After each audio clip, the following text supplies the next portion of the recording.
to say thanks for the HBO channel for this opportunity. Thank you for my advisor, Keith Connolly. Thank you, Phil.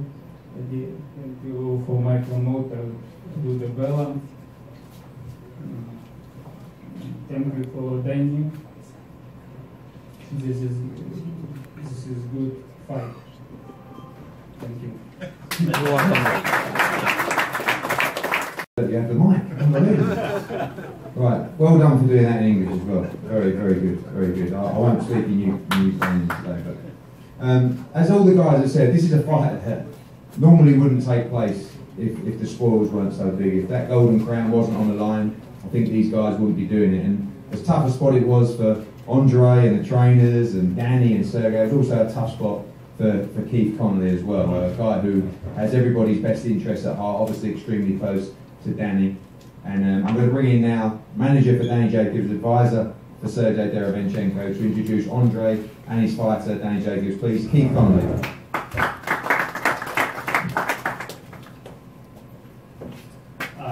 It's good to be here. I want to thank a couple people before we start. Eddie Hearn, obviously, Danny Jacobs, promoter, giving him the opportunity to be in big events and to be basically the A side of the spotlight. Also, obviously, Peter Nelson.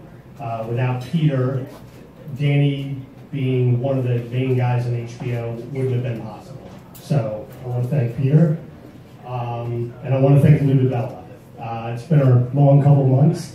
We don't always see eye to eye, but in the end, we both have the best interests of the fighter at heart and the sport, and that's what this fight's about, I think. But I really want to give credit to the two fighters. First of all, I sat down with Sergey, and I explained to him how close I was to Danny.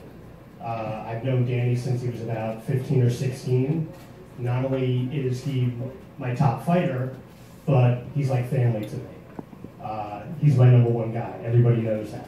I'd be disingenuous if I said anything different. I also care about Sergey. I've gotten to know him, his wife, his son over the last couple of years. So I sat down with him and explained this, and he said to me, "This is business. I understand, Keith. Just get me the best possible deal."